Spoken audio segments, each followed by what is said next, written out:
We are facing many uncertainties, the biggest of which is the unknowable course of the virus itself. As a result, we cannot forecast with the usual degree of accuracy on our economic projections. Recognizing this, we decided to present a central economic scenario. The central scenario tries to balance the likelihood of better and worse outcomes, but it is highly conditional on the assumptions about the virus. In particular, we assume there will not be a broad-based second wave here in Canada, and most of the containment measures are lifted gradually. We also assume that the pandemic will have largely run its course by the middle of 2022, because either a vaccine or an effective treatment is widely available by then. Our policy discussions were guided by this scenario while recognizing the extreme uncertainty around these assumptions. In the central scenario, the Canadian economy shrinks by almost 8% this year, then grows by just over 5% in 2021 and by almost 4% in 2022.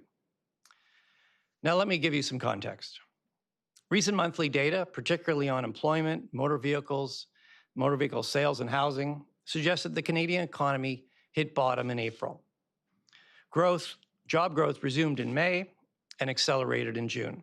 We now estimate that the economy contracted about 15% in the first half of this year.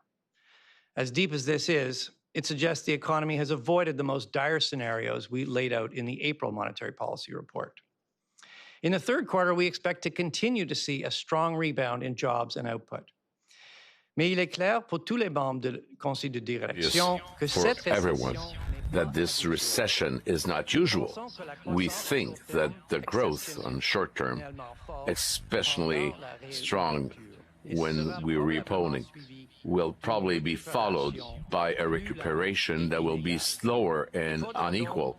We will thus need a lot of time before we see the economy recover to the extent of the end of 2019 before the pandemic. There are many reasons why the recuperation phase may be protracted. Some businesses will close, while others will be unable to return to pre-pandemic levels of activity. Business and consumer confidence have been shaken, and consumers are likely to be cautious with their spending. And many people may find it hard to return to work, particularly if schools and childcare facilities cannot fully reopen. We recognize that the burden of this challenge falls disproportionately on women.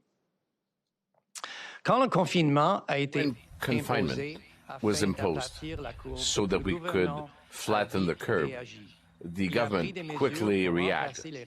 It took measure to bring a compensation for the lost revenues and help businesses. Certain of these measures have been extended, and some news have been announced since the start of June. They have made sure that the worst effect of the pandemic would not be there for families and businesses. The bank's actions were also unprecedented. We lowered the policy rate to the effective lower bound of 25 basis points and launched a range of liquidity facilities and purchase programs to keep markets functioning. This kept credit flowing and supported confidence. With core markets normalizing, we have scaled back some of the short-term liquidity facilities, but we are ready to step these programs back up if warranted. As always, our policy actions are grounded in our inflation targeting mandate. The pandemic is imposing uncertainty on inflation itself. Because spending patterns have changed, the Consumer Price Index doesn't accurately represent the spending habits of Canadians right now. So the bank has been working with Statistics Canada to create an adjusted price index that better captures today's consumption patterns. We talk about this in Box 2 of the Monetary Policy Report. The adjusted price index shows that inflation is probably not as low as the official CPI suggests, although the difference is not large. In the past couple of months, inflation by either measure has been close to zero.